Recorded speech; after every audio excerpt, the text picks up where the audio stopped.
All right. Well, we kind of went through a hard part of Corinthians yesterday, talking about our last week before, whenever I was here, and talking about headship, and that is a very difficult subject. Um, talking about doctrinally what is social, what's not. That's a really hard topic, a really hard subject. There's a lot of controversy about that. Um, Not so much on covering heads, but of course that carries on to other things, other doctrine that we talk about. And as we move kind of forward a little bit on this, we begin to get into this idea of communion. Paul immediately goes into this idea of communion. There's a difference in this passage in 1 Corinthians 11. If you look at the first part of this passage, where we started. Let me get back up to that for a minute. I want you to notice a little difference here. If you look right here in verse 1, he says, "Follow my example as I follow the example of Christ," which is a little bit different here. He says, "The teachings that I passed on to you." If you'll kind of notice, there's a little difference in this terminology. When we get down to the bottom of this and get into the Lord's Supper, he said, I'm trying to get where I need to be, trust me. Why am I not there? 1 Corinthians 17. Well, I had it. Now I lost it. But I'll find it. There we go. So I'm going to go down to 23, then we're going to back up. 23 says, "I received from the Lord what I passed on to you. The Lord Jesus on the night he was betrayed." It's a really interesting statement in 23.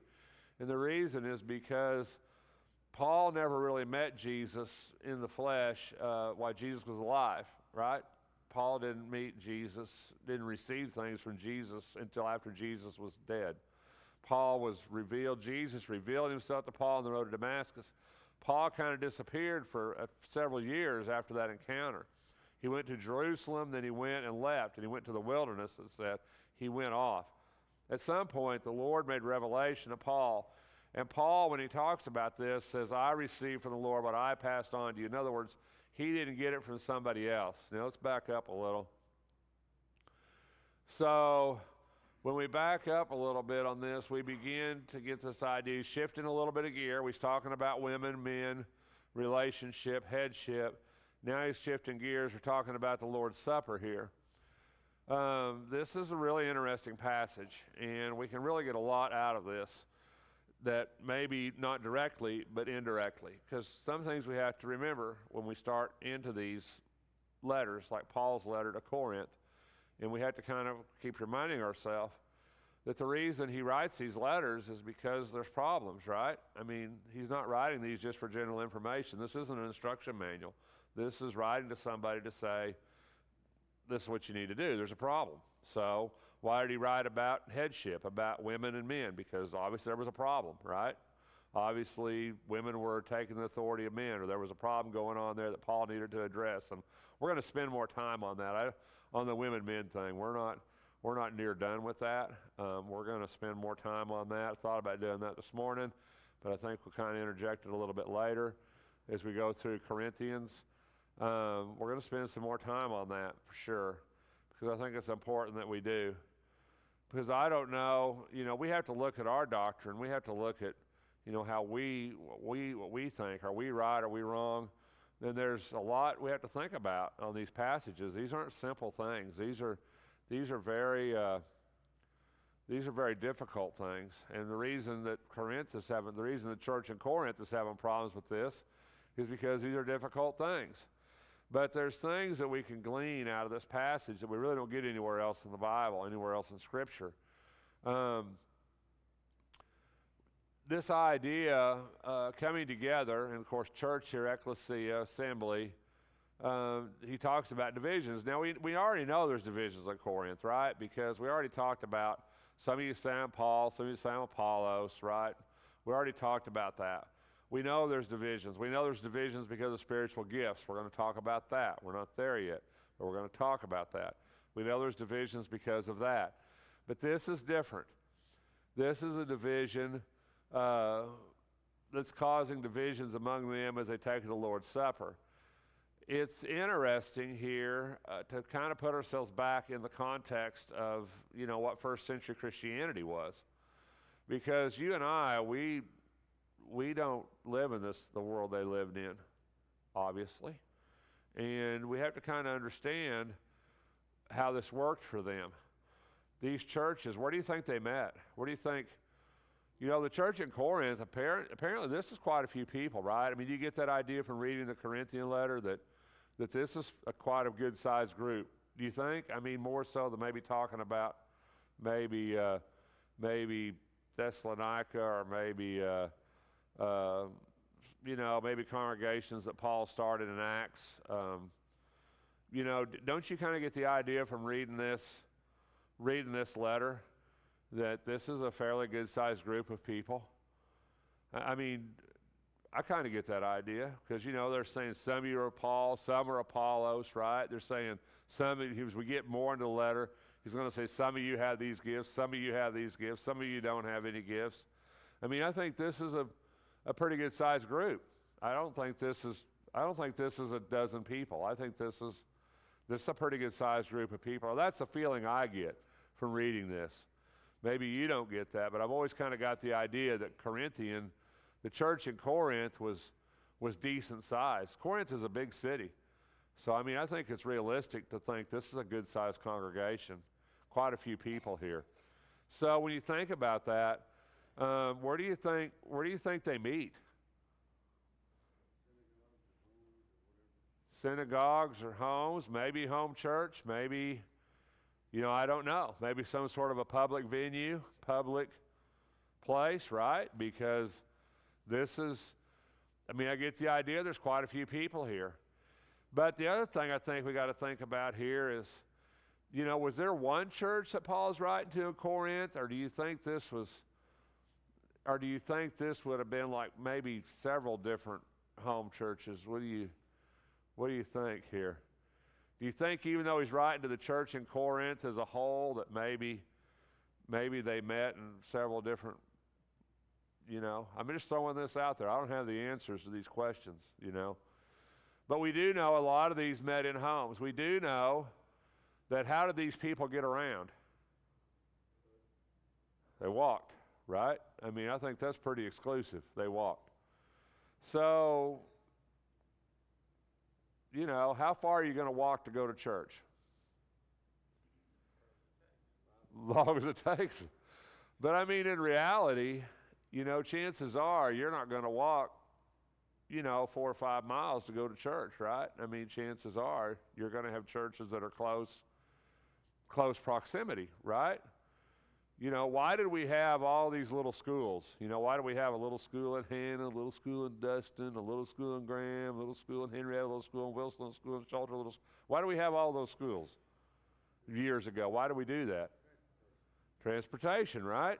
You wanted them close because we didn't have buses that ran down the highway at 75 mile an hour, whatever, to take kids to school, right? So now we could probably have half of those schools realistically, right? Or maybe a third of those schools realistically, because we don't really need to have a school in every little community because we can move people, right? So kind of that same idea. So these churches, I think, were probably within, I don't know how far people, I mean, like Larry says, I guess you're going to walk as long as it takes, but truth is, I drive a car, and when I had kids, it seemed like it was pretty hard for me to get in a car and get to church on time when it took me 5 minutes to drive here. I mean, I can't imagine having to gather up kids and walk 3 or 4 miles to get to church, or 5 miles, right? That'd be a pretty good project, wouldn't it, in the morning? My granny, when I was a kid, she always walked us to church, and we were about 30 blocks, and that's about close to 3 miles. And she would gather us up, and we'd walk to church because my granny never drove, so we'd walk. That's a pretty good project. So I think realistically, when you think about this, there's things we have to think about. Logistics, right? So let's say that you're walking a mile 2 miles. 2 miles to go to church, right? Let's say you're walking 2 miles. And then when you get done with church, what we would say done with church, when you get done meeting and you leave, right, then you're going to go 2 or 3 miles back home, right? And there's not a Cracker Barrel around the corner or a McDonald's down the street, right? So chances are these churches met for most of the day. When they did that, what did they do? What did you do about lunch? Well, you brought your own, right? You packed a lunch because that's what you did. You know, when Jesus talked to the multitudes, he said, "Who's got dinner?" Right?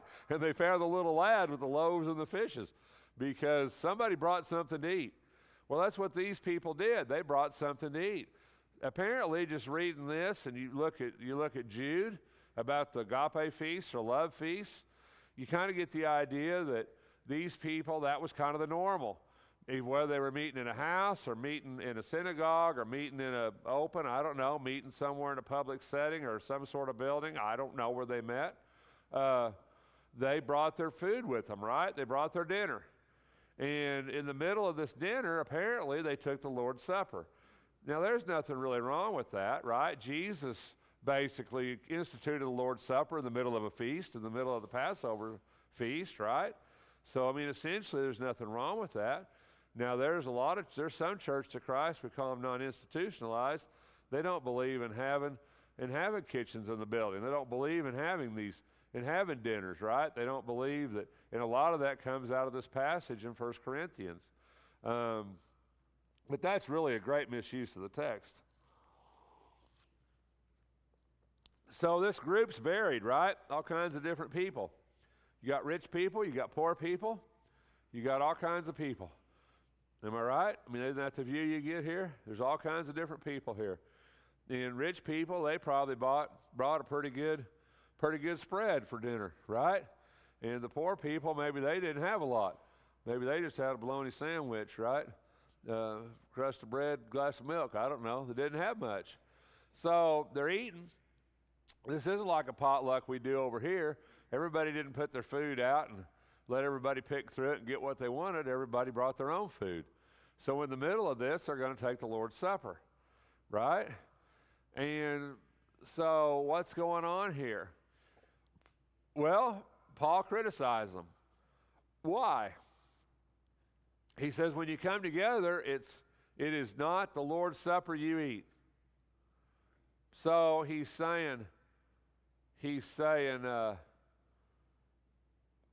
you're just coming to eat. You're not really coming together for the Lord's Supper. It doesn't mean that they can't take the Lord's Supper during that, but he means that's not the primary reason you're coming together, because you don't demonstrate that. It's not that maybe they don't do it, but that's not what you demonstrate, because if you were really taking the Lord's Supper, then you would take it together. You would participate in it. And that's what that word means, communion. It means to participate with one another, participate with the Lord, right? And he's saying you're not doing that. He says you're being selfish. You're being each one goes ahead without waiting for anybody else. As you eat, each of you goes ahead without waiting for anybody else. What does that mean? What's Paul saying? What does he mean? You go ahead and eat without waiting for somebody else to eat? Is that what we're talking about here? Not sharing? Huh? Yeah, so apparently they're not waiting for each other even to take the Lord's Supper, right? They're doing it individually with their own meal, right? Each one of you, as you eat, each one goes ahead. I don't think he means that, well, that guy's really hungry, so he's eating before the other guy. I don't think we're really talking about the food necessarily here, do you? The meal. He's talking about the fact you're not even taking the Lord's Supper as one. You're doing it on your own. Even though you're together as a group, you're individually doing this. Individually, you're doing this meal. You're not doing it together. You're going ahead. You're not waiting on anybody else. But then he also says this idea of hungry is this idea of tasting food, this idea of food. One remains hungry, another gets drunk, he says, right? I mean, we think we got problems, right? I mean, we ain't got no problems. Just telling you. We got no problems compared to this. I mean, this is a really bad deal, right? What's happened here? Things are out of hand, right? Things are out of hand. Um, one gets drunk, right? It's wine. This is wine they're drinking. This is this is the drink of the day, right? Once again, this is social. This is we talk about social doctrine, socially accepted things. Well, that's apparently was socially acceptable here, right? That's something people did. So that's what's going on here. I don't think you can sugarcoat this. I think I think Paul's saying exactly what it is. I think we have to take it that way. So should they not eat together? Don't you have homes to eat and drink in, or do you despise the church of God and humiliate those who have nothing? What shall I say to you? Shall I praise you? Certainly not.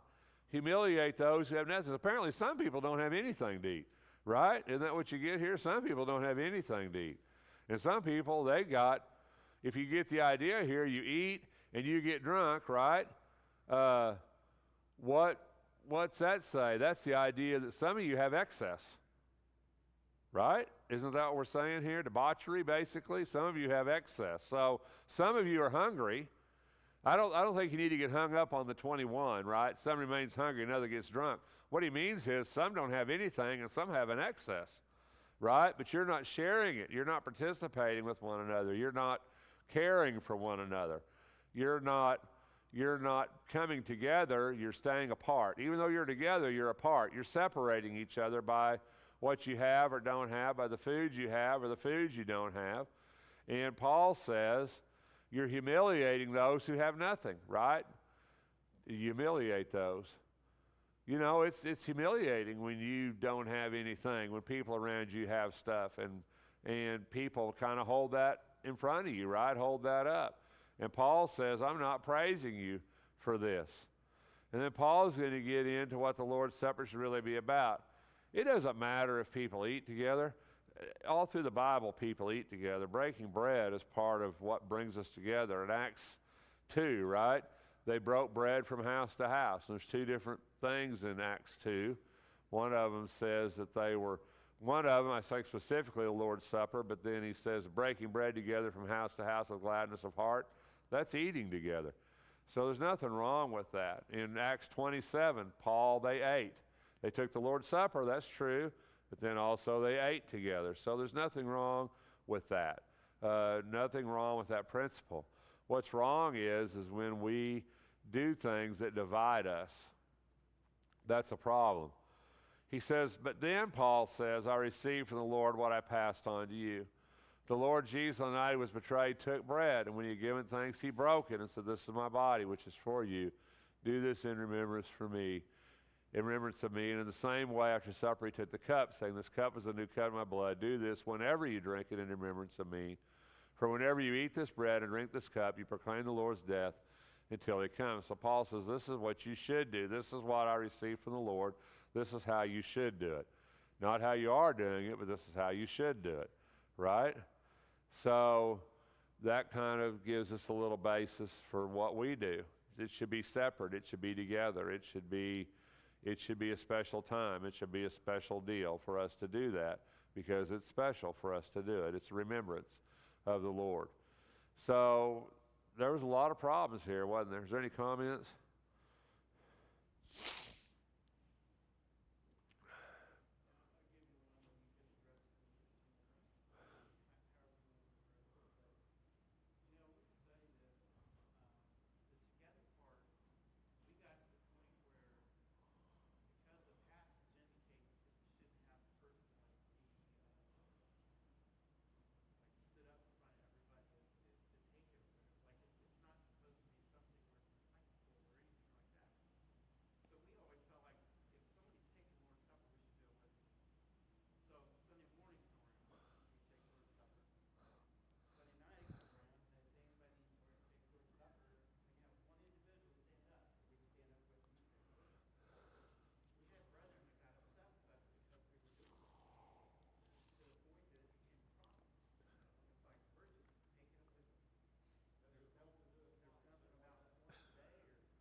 Well, it says whenever you do it, right?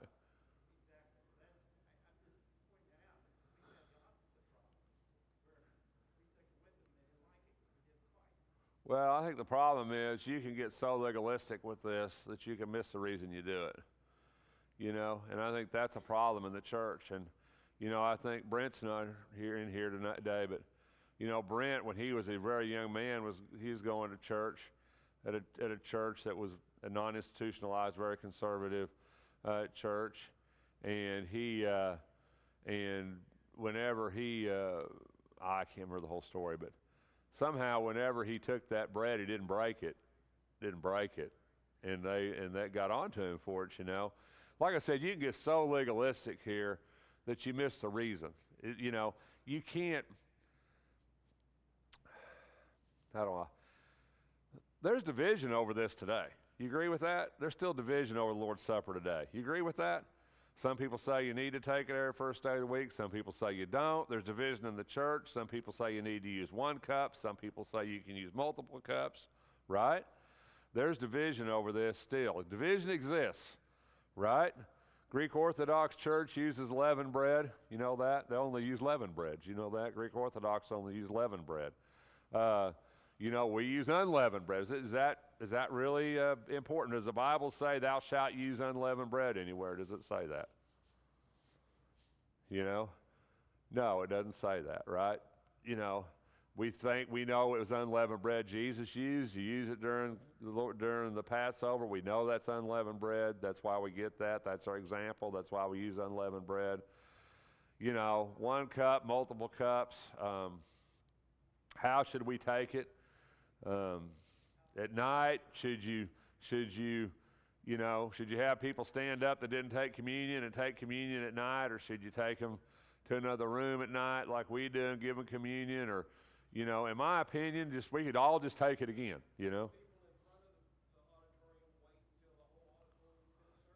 One time I've seen that. Yep, everybody wait. Everybody's going to do it at once. Yeah. Alcoholic or not, that's right. What did Jesus use? Jesus used unleavened bread, so we use unleavened bread. Did Jesus use fermented drink? Chances are probably. Should we do that? That's what I'm saying. How legalistic do you want to get here? Because the truth is, if you do, you're missing it. That's exactly what Paul's telling them. If you get that legalistic, you're missing it. You're missing what it's about, because that's not what it's about. Right?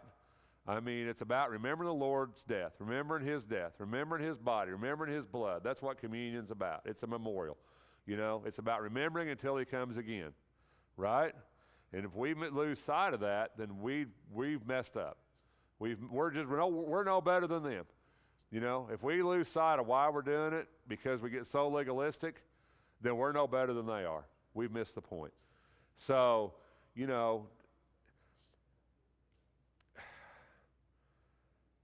things should be done in the right way. I'm all right with that. And if this is our way, I'm fine with that. I got no problem with it. But if we lose sight here of why we're doing it, then we just as well not do it. Because that's just the way it is. I mean, I don't know anything else to put it.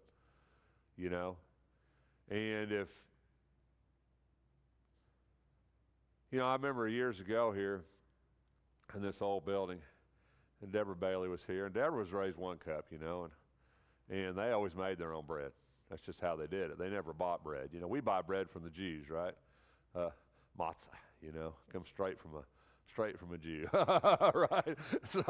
So we buy but they always made, and I remember one Sunday, she was cleaning the building, and we were up here, and she goes, well, I'm just going to make bread, I just miss that, having homemade communion bread, and I'm just going to make communion bread, and because she was cleaning the building, and she always prepare communion every Sunday.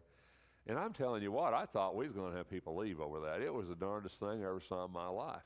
Of course, we never announced it. People were a little shocked, didn't have the cracker in there, right? But I mean, people got downright upset. I mean, they were ready to leave over that.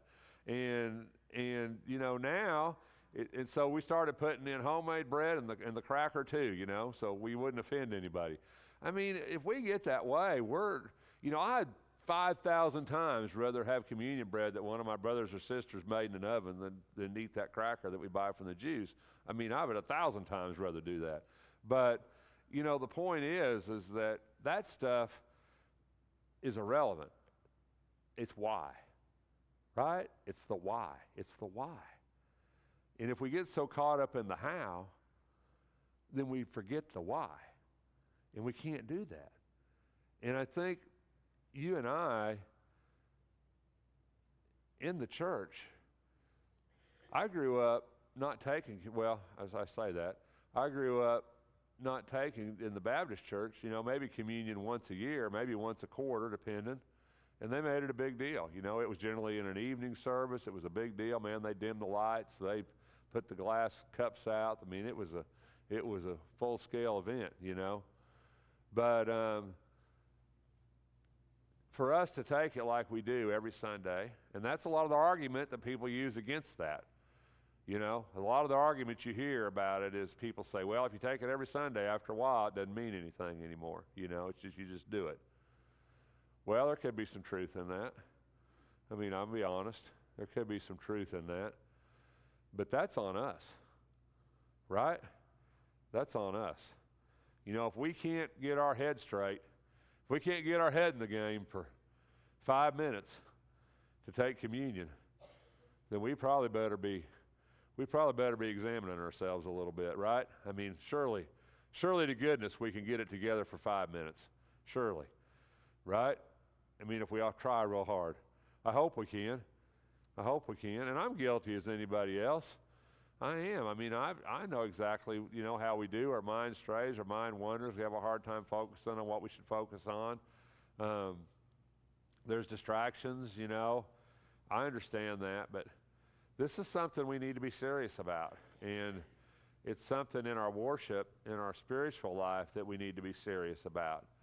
And if we can do things to make that a better experience, then I'm all about that, right? I'm all about that.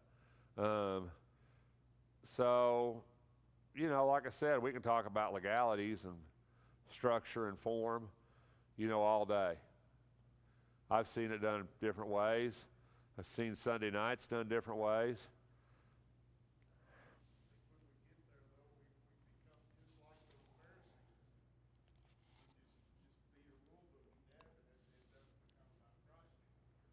Right. So I think we just need to be careful, We need to do it the way we can do it that makes it the most effective for us. And I think that's what it comes down to. So if we don't, it's about why. It's about the why. More than it is about the what, it's about the why. We have to remember that. Paul really, this is such a difficult passage. I mean, this is, people wrestle over this. Whoever eats or drinks in an unworthy manner will be guilty of sinning against the body and blood of the Lord. A man ought to examine himself before he eats of the bread and drinks of the cup. For everyone who eats and drinks without recognizing the body of the Lord eats and drinks judgment. That is why many among you are weak and sick, and a number of you have fallen asleep. This is pretty tough. Do you agree with me? He's saying that not taking this right. Now, I know there's a lot of arguments about this, and trust me, I'm struggling with this as much as every one of you in here. But Paul basically says that them not taking this the right way produced a physical repercussion. Do you get that out of this passage? Now, whether or not that still exists or how that works, I'm not 100% sure. Go ahead, Sam. Do you think it's a spiritual representation? Maybe. So how do you take it wrong here? What does it mean you ought to examine himself? Examine yourself for what?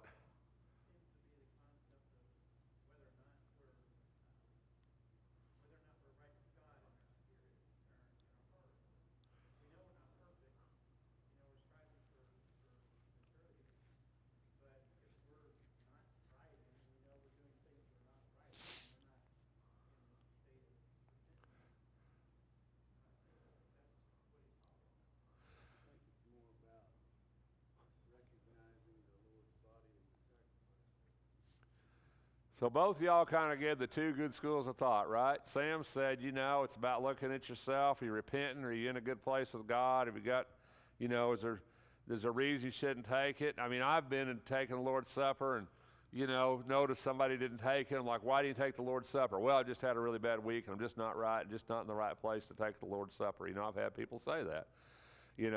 Buck says, well, it's more about not recognizing, not doing it for the right reason, not recognize the body and the blood of Christ. Do you think those two things could kind of go together a little bit? I mean, just throwing that out there.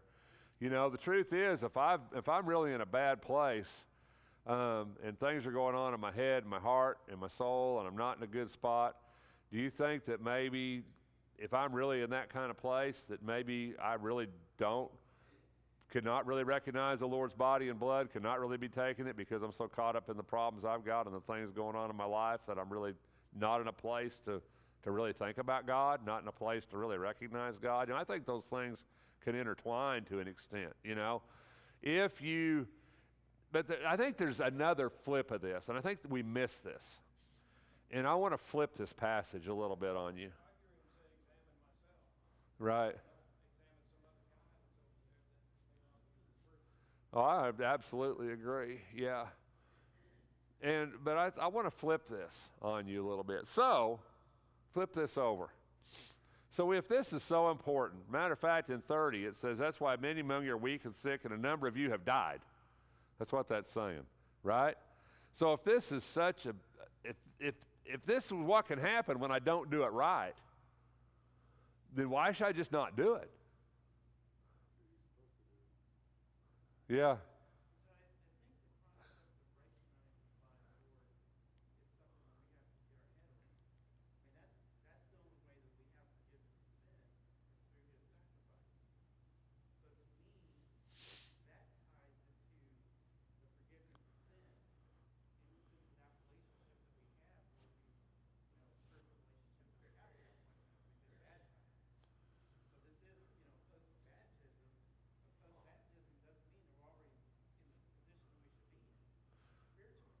Yeah.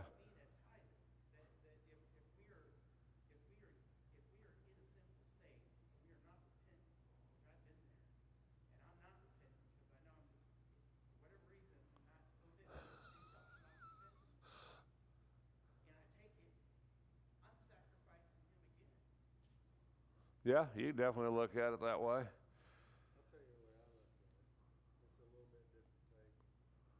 If I really believe what I say I believe, I'm continually cleansed. If I'm in Christ, if I carry something I've done wrong, it's on me because Christ isn't carrying it. I'm continually forgiven. As long as you're repentant. Well, what if you just do something that doesn't need repentance? What if you did something just because everything I do, people go, oh, he's a bad guy, or he shouldn't have said that. It's not a sin. It's not necessarily a sin. Sin is something against God. You're right. And if we've done that, if I'm a Christian and I really believe what I believe, and I feel remorse for that or regret, and I'm in Jesus Christ, I'm already forgiven. Right. Just like one of your kids. If they take the car and you told them not to, and they come home and they get home safe, and you might scold them a little bit or you might talk to them, but you've already forgiven them because they're home safe. I mean, in your heart you have. I mean, there's always repercussions, but that's a different deal. I don't know.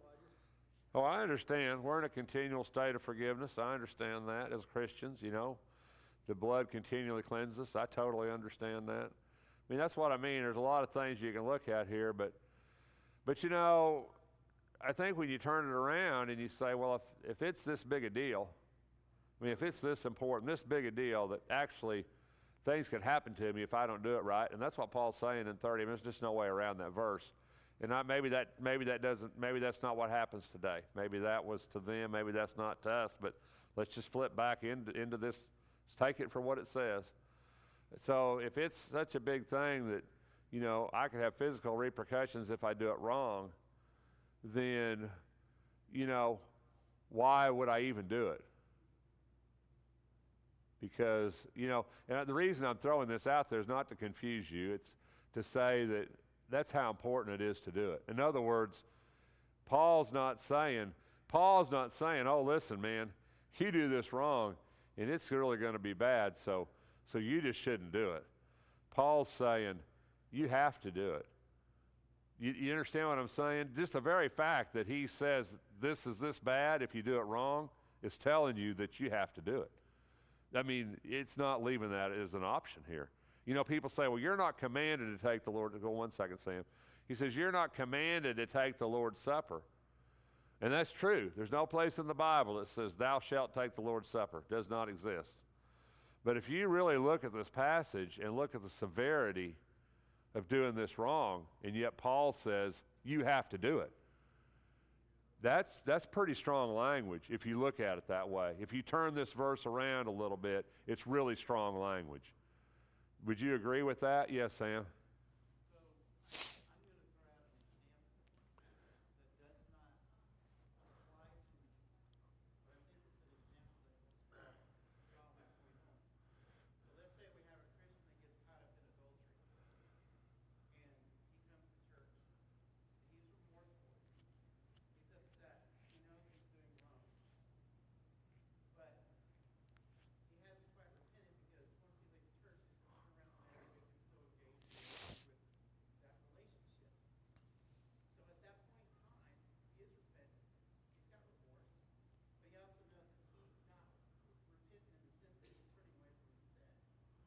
Yeah, well, see, you and Buck are talking about two different kinds of sin here.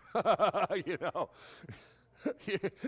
you know, unrepentant, defiant sin is a different place. You know, if you defy God and don't repent, then yeah, you've stepped out of grace. And at the point, but my point would be on that, and it's like when people come in and people, you bring a visitor with you, maybe they're not a Christian, you know, so to speak, maybe they've never been baptized into Christ, and it's like, and people say, well, you can't take the Lord's Supper, right? You haven't, you know, you're not baptized. My point is, if you're lost, it's not going to matter. You understand what I'm saying? You know, I mean, not taking or not taking the Lord's Supper is not going to make you lost or saved, right? I don't think it's a salvational thing here. You understand what I'm saying? So I agree with what you're saying, and I understand the principle. If you walk in and you've got sin, and you're unrepentant and you're engaged in it, and you're unrepentant, deviant sin, maybe you shouldn't, right? I mean, maybe that's something you shouldn't do. I guess that's something you need to decide in your heart one way or another, you know, where you stand, right? But I think that, you know, the truth is somewhere in here we're making this saved, not saved issue, and I don't think that's what this is. This is something a Christian does because a Christian understands the sacrifice that Jesus Christ made for them on a cross. And if you aren't saved, taking the Lord's Supper is not going to make you more lost. I mean, does that make any sense? I mean, you're already lost anyway, right? Yeah.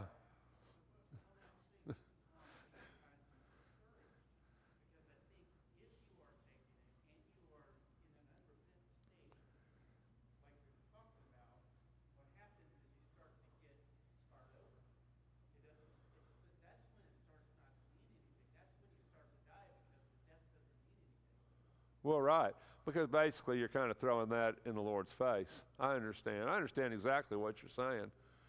Yeah, go ahead.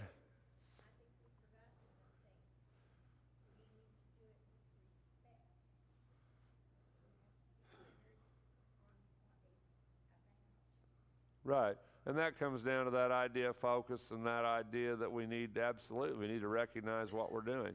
You do it in remembrance. So like I say, is this a touchy subject? Yeah, absolutely. Is this a subject that, but you know, I think when I back away from it, and I think that's what you have to do here, you know, back away a little and back away from this just a little and just try to pull out of this what we really need to see, right? And what I see when I back off from this passage a little and try not to pick it to pieces, what I see to me is this is important. Would you agree with me? This Lord's Supper thing is important. Do you agree? I mean, if we back off from this passage and let's get away from the picking it, we can say from this passage that the Lord's Supper is very important for a Christian. Would you all agree with me on that? And we can all agree, I think, that it's something we need to do. Do you think so? If we back, I mean, I think we can make, don't you think we can say that? It's very, very important, and it's something that we really have to do. I think we can get that. And I think the third thing when we back away from this passage is that when we do it, we need to be thinking about the sacrifice of Christ. I mean, do you think I think if you back away from the passage, and let's take three things away, right? Three things. One is it's very, very important. The other thing is that we really have to do it. I don't think you can walk away from this passage and say we really don't need to take the Lord's Supper. I just don't think you can do that. I mean, I don't think any logical person can read that passage and say, oh, well, that's something we can do if we want to, but we really don't have to do it. Would you agree with that? And I think that, now, like I say, the third thing is we got to have our head in the right place when we do it. It's not about the form, it's about the reason. Right? So, I mean, we could pick it, and we have, but I think when you back away from it and take what really is important out of this, those three things always hit me. Is that it's really, really important. We really, really have to do it. I don't think it's optional. I just don't think it's optional. And we need to be in the right place with our mind when we're doing it. So I think if we can take those three things away from this, I think it's a win. You know? We're out of time. Thanks for your time this morning.